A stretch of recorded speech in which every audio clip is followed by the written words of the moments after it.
Vexathara stood in the briefing room of the Zephyrian Intelligence Corps headquarters, staring at the holographic display that showed the current war zone between humans and the Kralix Empire. The blue-skinned commander had served as a military observer for over 20 years, documenting conflicts across 17 different species, and he considered this assignment routine. His superior Admiral Kethmora explained that the Confederation needed intelligence on both human and Kralix military capabilities for future diplomatic considerations while maintaining their neutral stance in the conflict. The humans were losing badly according to initial reports. Their technology lagged behind most galactic civilizations by several centuries, and the Kralix Empire possessed superior firepower and faster ships. Vexathara expected to document another predictable conflict where the technologically superior force would crush the primitive species within months. He had seen similar scenarios countless times before, and the outcome was always the same. 3 days later, Vexathara found himself aboard the human battleship USS Defender, commanded by Captain Jake Morrison. The human crew treated him with polite professionalism, though he noticed an underlying tension in their movements and conversations. Lieutenant Amy Rodriguez had been assigned as his liaison, and she explained they were heading to the Kepler 442 system where a major offensive was planned against Kralix mining operations. During the journey through hyperspace, Vexathara observed the humans with growing confusion. Instead of the solemn preparation and meditation he expected before battle, the crew displayed an almost cheerful demeanor. They told jokes, played games, and laughed loudly in the corridors. Sailors gathered in groups sharing stories and singing songs that made no tactical sense. Some even played with small cards decorated with pictures, while others moved pieces on boards in what appeared to be meaningless patterns. The ship's doctor, Commander Lisa Park, explained that humor served as a coping mechanism for humans facing stress. She spoke about how laughter helped reduce fear and build bonds between crew members before dangerous missions. Vexathara noted this information in his reports, but found the concept alien to his own species, who approached warfare with careful analysis and emotional control. Captain Morrison invited Vexathara to observe the daily briefings where human officers discussed battle plans. The captain was a tall man with gray hair and calm eyes, who spoke to his crew like they were family members rather than military subordinates. He asked about their personal lives, remembered details about their families, and listened to suggestions from even the lowest-ranking sailors. This informal command structure violated everything Vexathara understood about military hierarchy. Lieutenant Rodriguez showed him around the ship, explaining various human customs and technologies. She was young, with dark hair and bright eyes that seemed to find humor in everything. When Vexathara asked about their chances against the superior Kralix forces, she smiled and said they had faced worse odds before. Her confidence seemed genuine, despite the obvious tactical disadvantages they faced. The weapon systems aboard the USS Defender were primitive compared to Kralix technology. Human energy weapons had shorter range and their armor plating was thinner. Their ships moved slower through space and carried fewer fighters. By any logical analysis, the coming battle should result in human defeat within hours. Yet the crew showed no signs of concern about these disadvantages. During meals in the ship's cafeteria, Vexathara listened to conversations between human soldiers. They talked about their homes, their families, and their plans after the war as if victory was certain. Some showed pictures of children or spouses to their companions. Others discussed books they wanted to read or places they hoped to visit. None of them seemed to consider the possibility of death in the coming battle. Sergeant Rick Barnes, a gruff man with scarred hands, told stories about previous engagements with the Kralix. He described battles where human forces had won through what he called creativity and determination, rather than superior weapons. His squad members listened with attention and respect as he explained tactical innovations that had surprised enemy commanders in past conflicts. The ship's chaplain, Father Dennis, offered religious services for crew members who wanted spiritual guidance before battle. Vexathara observed these ceremonies with fascination as humans spoke to invisible beings asking for protection and strength. The concept of believing in unseen forces confused him, but he noted how these rituals seemed to calm the participants. As they approached the Kepler 442 system, Captain Morrison called for a final briefing. The tactical situation was grim, with Kralix forces outnumbering the human fleet 3-1. Their defensive positions were strong, and their technology advantage was significant. Any reasonable military commander would recommend retreat or negotiation. Instead, Morrison smiled at his officers and said they would show the Kralix why humans never surrender.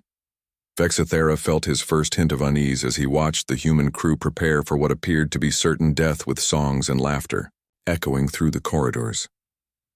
The human fleet dropped out of hyperspace at the edge of the Kepler 442 system, and Vexathera immediately understood why his species avoided direct military confrontation. The Kralix armada waiting for them was massive, with ships that dwarfed the human vessels in both size and obvious firepower. 3 Kralix dreadnoughts floated in formation alongside dozens of cruisers and destroyers, while smaller fighter craft swarmed around them like angry insects. Admiral Frank Carter commanded the human fleet from his flagship, and his tactical assessment was broadcast to all ships.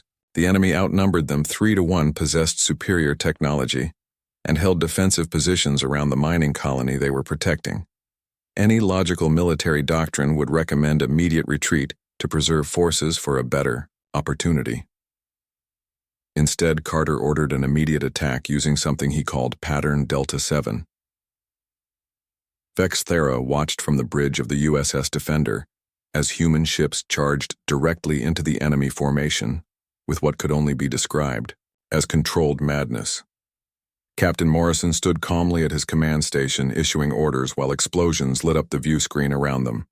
The first wave of human vessels took devastating losses as Kralix energy weapons tore through their hulls, but the survivors continued their advance without hesitation. Within the first hour, nearly 30% of the human fleet was destroyed or crippled. Vexathera had observed many battles across the galaxy, and this level of casualties would normally trigger immediate surrender or retreat among rational species. Instead, the remaining human ships began exhibiting tactical behavior that defied everything he understood about warfare. The USS Defender took multiple hits that knocked out primary systems and killed dozens of crew members, but Captain Morrison continued fighting with what remained functional. When their main weapons failed, he ordered ramming speed toward a Kralix cruiser while his crew sang something called the Battle Hymn of the Republic. The haunting melody filled the bridge as they accelerated toward certain death. Vexathera felt his analytical mind struggling to process what he witnessed. The humans were using their ships as weapons in ways that violated basic survival instincts. Other species fought to preserve their forces and achieve victory with minimal losses, but these beings seemed to embrace destruction as a tactical choice. Lieutenant Colonel Steve Murphy led a boarding action against a Kralix dreadnought using small assault shuttles that should have been vaporized by defensive fire. His Marines somehow reached the enemy hull and cut their way inside using primitive tools and explosive charges. Vexathera monitored their communications as they fought through corridors designed for beings twice their size. The Marines moved through the alien ship with a ferocity that disturbed even Vexathera's trained observational detachment. When cornered by superior numbers, they did not surrender as logical beings would. Instead, they detonated their own explosives, taking out critical ship systems and killing themselves along with their enemies. Their final transmissions were not pleas for mercy, but tactical updates for other human forces. Private Danny Walsh was mortally wounded during the boarding action, but continued fighting until his body could no longer function. His last act was to crawl toward a vital control panel and trigger charges that disabled the dreadnought's engines. His final words were a message for his wife back on Earth, telling her he loved her and asking her to name their unborn child after his fallen squad leader. The tide of battle began shifting not through superior technology or numbers, but through human unpredictability that Kralix commanders could not counter. Every time the aliens developed a response to human tactics, the humans changed their approach in ways that made no logical sense. They sacrificed valuable ships to save damaged ones and risked entire squadrons to rescue single pilots. Corporal Janet Stone ejected from her damaged fighter and was captured by Kralix forces who expected her to provide intelligence about human plans. Instead, she gave them false information, while her rescue team used her transponder signal to locate and destroy a hidden Kralix supply depot. She died in the explosion, but her sacrifice eliminated enemy reinforcements that would have arrived during the battle. Commander Paul Wright commanded a destroyer that lost all offensive weapons early in the engagement. Rather than withdraw, he used his ship to shield damaged vessels while they made repairs. When Kralich's fighters attacked the helpless ships, Wright positioned his destroyer to absorb the incoming fire. His ship was destroyed, but the vessels he protected returned to battle and helped secure victory. The final phase of the engagement saw human forces employing tactics that Vexthera could only describe as beautiful in their terrible efficiency. Damaged ships became suicide weapons while healthy vessels protected civilian evacuation craft. Pilots rammed their fighters into enemy formations while ground troops held impossible positions until reinforcements arrived. By the battle's end, the humans had achieved what tactical analysis said was impossible. The Kralichs retreated, leaving behind their mining operation and significant military assets. But human casualties were catastrophic, with over half their fleet destroyed or damaged beyond repair. Thousands of crew members were dead or wounded, and entire squadrons had been wiped out. Vexthera found himself shaking as he compiled his initial battle report. He had witnessed something that challenged his understanding of warfare and military logic. The humans had won through methods that should have guaranteed their defeat, and their victory had come at costs that should have broken their will to fight. Captain Morrison stood on his damaged bridge, looking at the tactical display showing their losses. Instead of celebration, Vexthera saw something in the human's eyes that he could not identify or categorize in his reports. The aftermath of the Kepler 442 battle confused Vexthera more than the fighting itself. He expected the humans to celebrate their impossible victory, or at least show satisfaction at defeating a superior force. Instead, he found a crew processing grief in ways that made no sense to his analytical mind. The victory seemed to bring them pain rather than joy, and their behavior violated everything he understood about military psychology. Captain Morrison held a memorial service in the ship's main cargo bay for the crew members who had died during the battle. Vexthera attended as an observer, expecting a formal military ceremony like those used by other species to honor fallen warriors. What he witnessed instead was something far more personal and emotionally intense than anything in his experience. The humans gathered in small groups around pictures of their dead companions, sharing stories that had nothing to do with military service. They talked about how Petty Officer Mike Johnson loved to cook breakfast for his squad, and how Lieutenant Karen Davis always helped younger crew members with their studies. These personal details seemed more important to them than the tactical contributions their fallen comrades had made to the victory. Sergeant Maria Gonzalez broke down while reading names of her squad members who had died in the boarding action. Her voice cracked with emotion as she described each person as an individual with family dreams and relationships, rather than as military assets. The raw pain in her voice disturbed Vexthera, who had never seen trained soldiers display such vulnerability in public. The memorial service included something called taps played by a young sailor on a brass instrument. The haunting melody affected even Vexthera despite his alien physiology, and he found himself struggling to maintain his professional detachment. The humans stood silently with tears streaming down their faces as the music echoed through the cargo bay, creating an atmosphere of shared sorrow.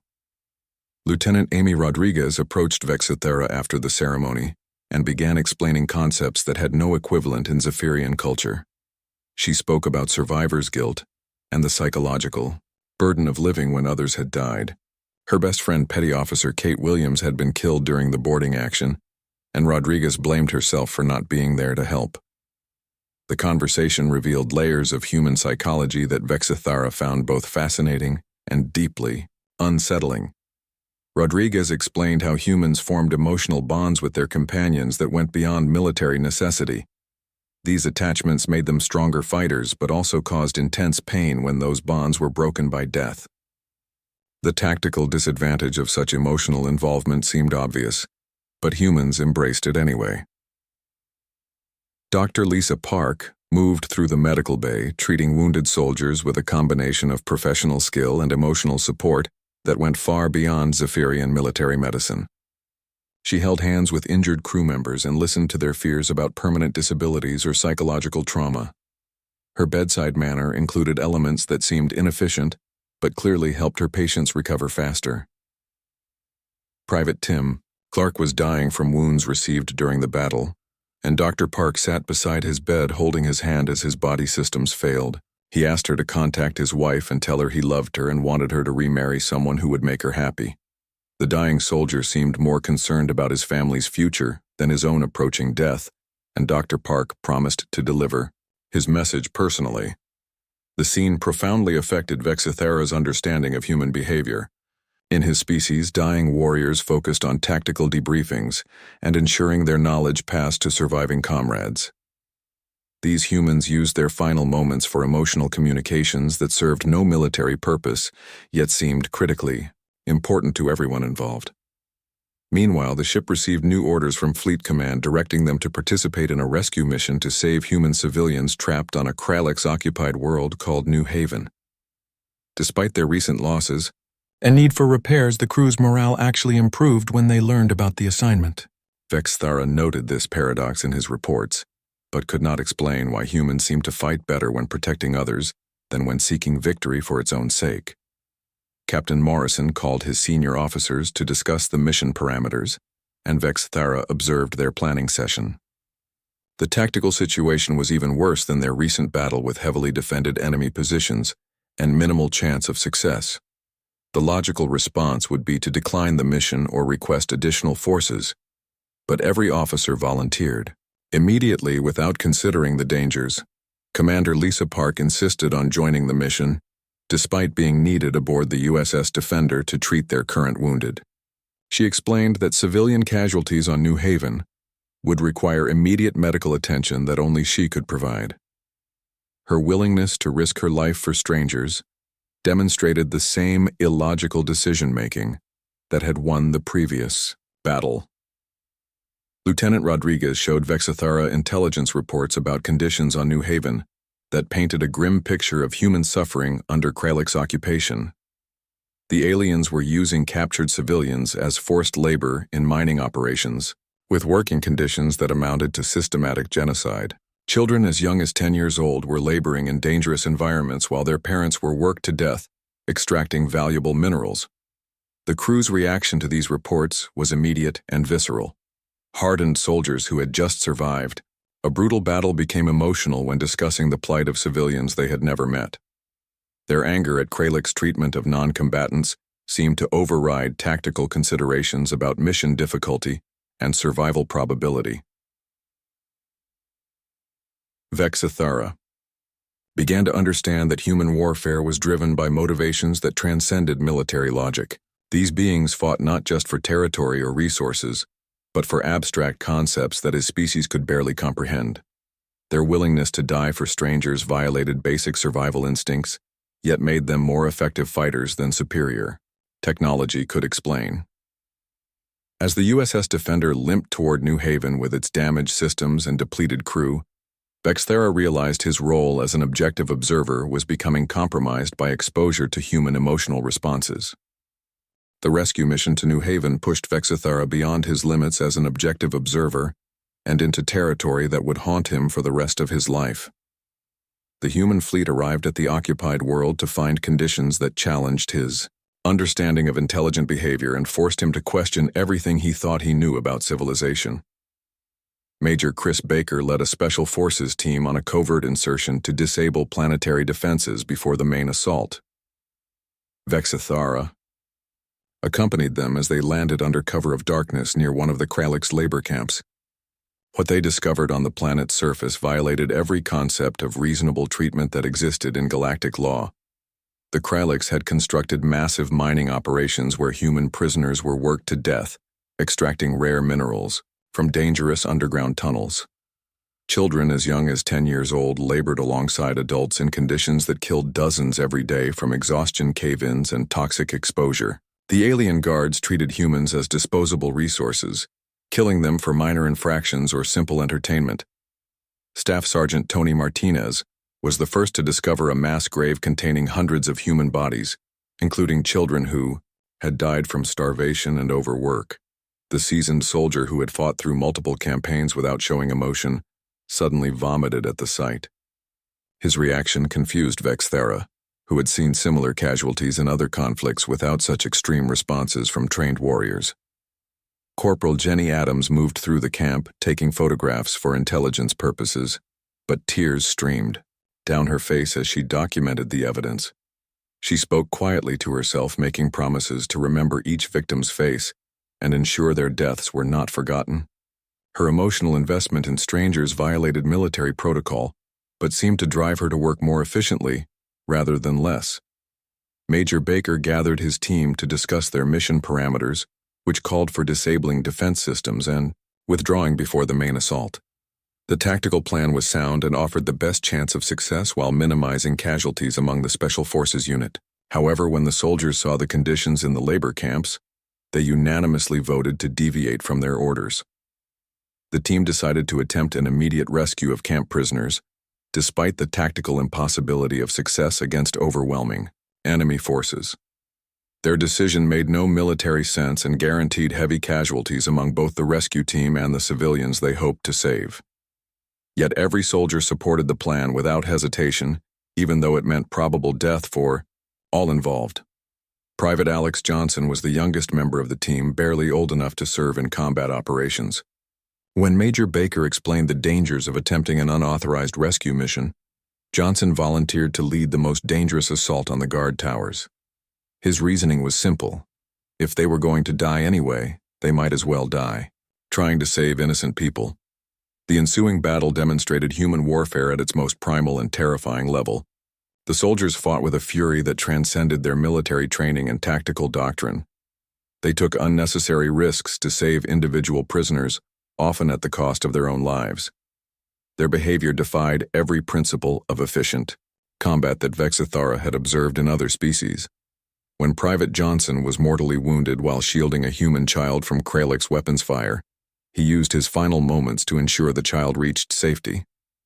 He crawled across open ground while bleeding from multiple wounds, drawing enemy fire away from the evacuation route.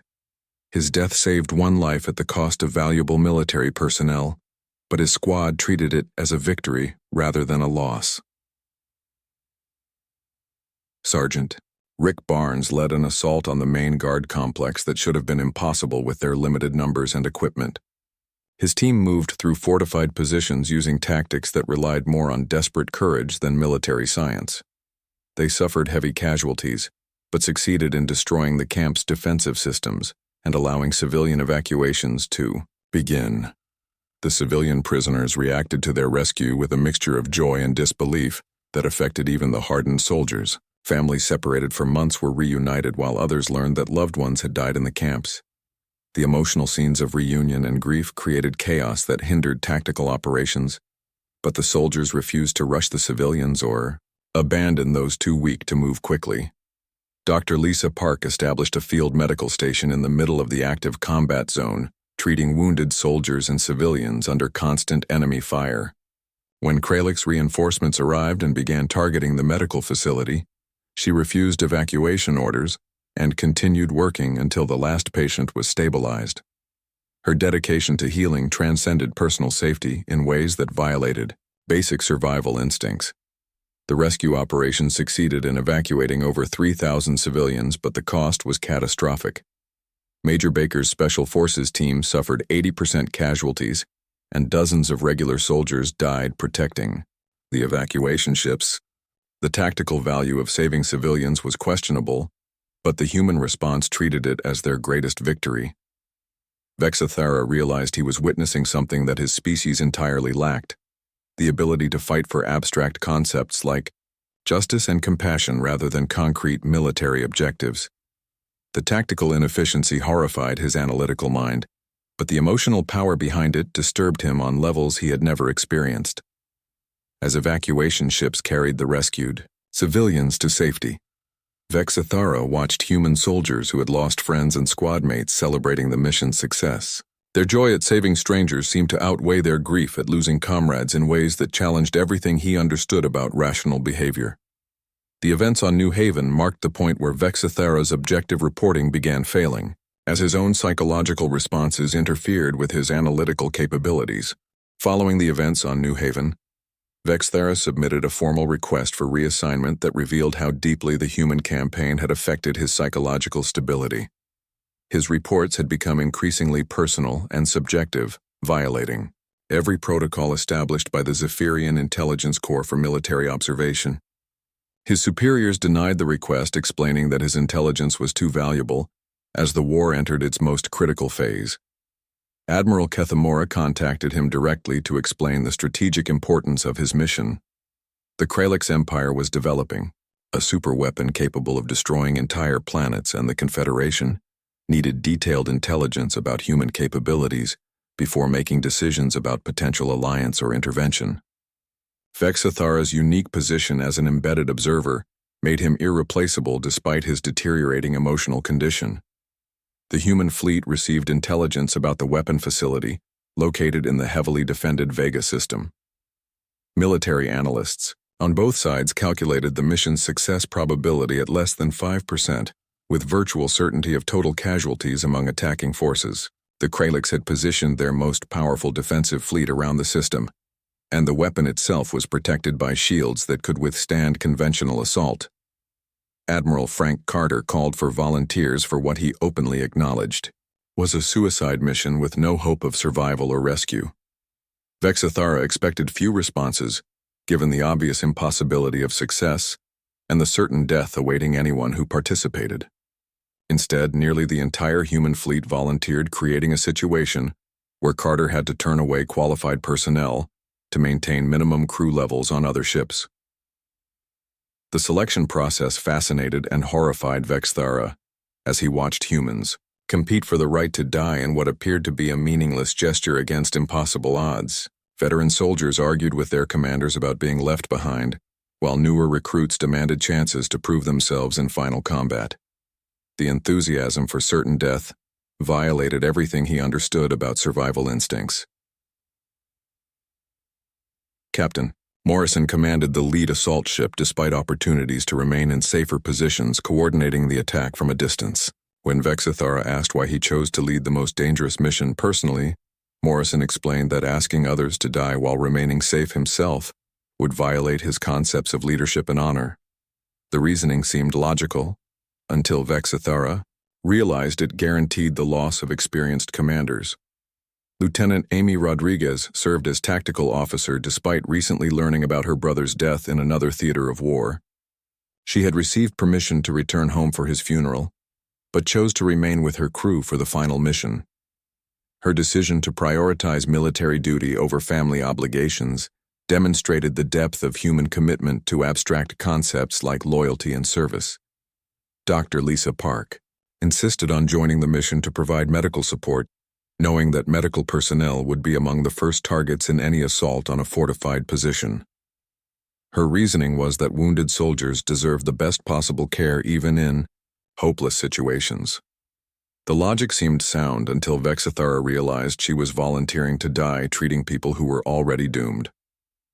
During the journey to Vega, Vexathara conducted what he believed would be his final interviews with human crew members. Their responses continued to confound his understanding of rational behavior and decision-making processes.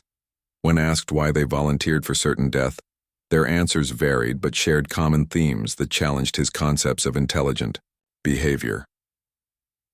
Colonel Nancy White commanded the mission's ground forces and would lead the assault on the weapons control center.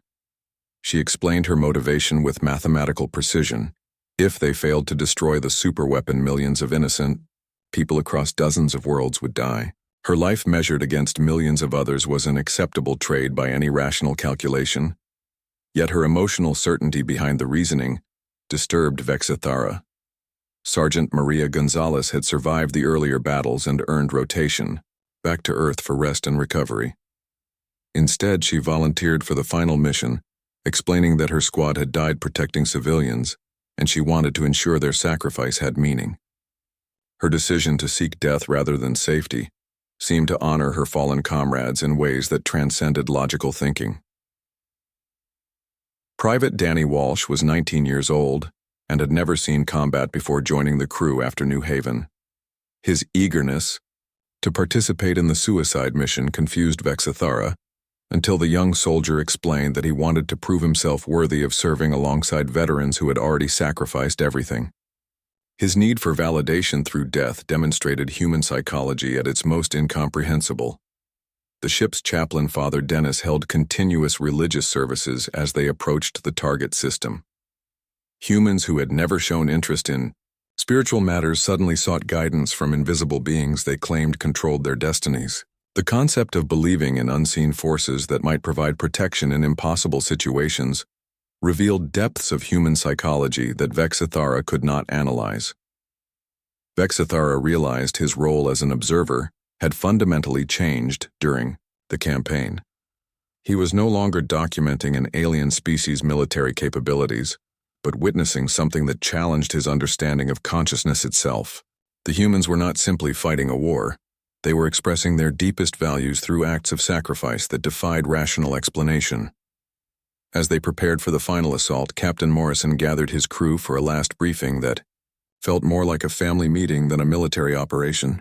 He thanked each person for their service and dedication, while sharing personal memories that had nothing to do with their tactical contributions.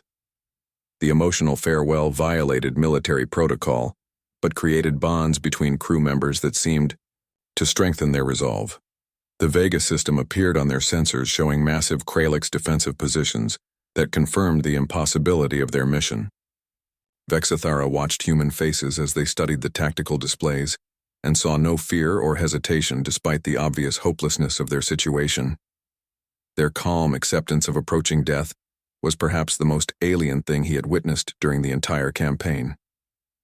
The assault on the Vega facility became the defining moment that would haunt Vexathara for the remainder of his existence as he witnessed human warfare transform into something beyond his comprehension. The battle demonstrated tactical coordination, born from desperation, and a willingness to embrace death that turned the humans into something that transcended normal military classification. Captain Morrison led the initial assault against the station's primary defenses, drawing massive firepower from Kralix defensive positions, while smaller vessels slipped through gaps in their formation. The USS Defender took catastrophic damage within minutes, but continued fighting with systems that should have failed and crew members who should have died. Morrison remained calm at his command station, issuing tactical updates even as his bridge burned around him. The ship's final moments were broadcast to the fleet as Morrison continued coordinating the attack, while his vessel disintegrated. His last transmission was a precise tactical analysis that helped subsequent waves avoid the defensive patterns that had destroyed his ship. He delivered the information with professional detachment, even as explosions tore through his bridge and killed his crew around him. Lieutenant Amy Rodriguez coordinated the ground assault from her position aboard a crippled transport that had somehow reached the station's docking bays. Her command post was established in a section of the ship that had lost life support and was open to space. She continued calling in tactical strikes while wearing a damaged spacesuit that was slowly losing atmosphere. When Kralix forces breached, her command post Rodriguez continued transmitting targeting data until enemy soldiers literally tore the communications equipment from her hands. Her final act was to trigger explosives that cleared a path for advancing human troops. She died ensuring that her tactical knowledge reached the soldiers who would continue the mission without her. Dr. Lisa Park established a field hospital in what had been the station's main corridor, treating wounded soldiers under constant fire from defensive positions. When Kralix forces targeted the medical facility in direct violation of galactic warfare conventions, she refused evacuation orders from her commanding officers. Her final patient was a wounded Kralix soldier who she treated with the same care she had shown human casualties. The medical station was overrun, but Dr. Park continued working until Kralix soldiers killed her while she was attempting to save the life of one of their own wounded. Her dedication to healing transcended species boundaries and tactical considerations in ways that confused even the enemy forces who killed her. They seemed uncertain whether her actions represented strength or madness. Colonel Nancy White led the final assault on the Weapons Control Center through fortified corridors designed to channel attackers into killing zones. Her forces suffered, 90% casualties reaching their objective, but the survivors succeeded in penetrating the facility's most protected areas. White herself was mortally wounded, but continued directing the attack until she could personally trigger the destruction sequence. The weapons control room required manual activation of the destruction charges due to automated safety systems that prevented remote detonation. White crawled to the control panel while bleeding from multiple wounds and activated the sequence that would destroy the superweapon. Her final words were broadcast to the fleet, asking them to tell her daughter that she had kept her promise to come home a hero. The facility's destruction created a chain reaction that eliminated not only the superweapon, but also the entire Kralix defensive fleet positioned around the system. The tactical victory was complete, but achieved at costs that defied rational military analysis. Of the 3,000 humans who began the assault, fewer than 200 survived, and most of those were wounded. Vexathora observed the aftermath from his position aboard one of the few surviving human vessels and realized what had disturbed him throughout the entire campaign. Humans did not wage war like other species who fought to preserve their forces and achieve victory with minimal losses. They waged war like forces of nature that accepted destruction as an inevitable part of achieving their objectives.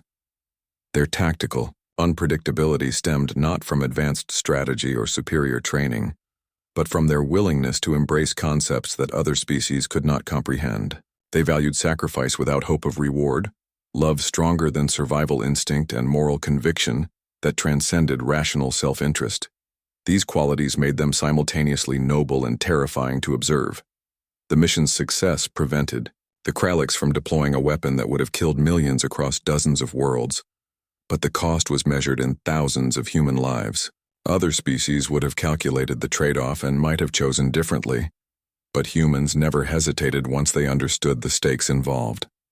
In his final report, Vexathara wrote that he had been sent to document human military capabilities, but had instead witnessed something far more significant. Humans did not simply wage war. They transformed warfare into an expression of their deepest values and beliefs. They fought not just to win, but to prove that some things were worth dying for, even when victory seemed impossible. The war with the Kralix Empire ended 6 months later, when the alien leadership sued for peace rather than continue fighting an enemy that treated death as just another tactical option. They could not comprehend or counter human methods that turned military disadvantages into psychological weapons against opponents who valued survival above all other considerations. Vexathara's request for immediate psychological counseling was approved, and his assignment as a military observer was permanently terminated. He spent the remainder of his career in academic research, never again able to witness warfare after understanding what humans were capable of becoming when their values were threatened by superior forces. Years later, he published a scholarly work, warning other species about the dangers of underestimating beings who valued abstract ideals more than their own survival. The book became required reading at military academies across the galaxy, not as a tactical manual, but as a psychological study of what happened when war encountered a species that refused to accept the normal limitations of rational behavior.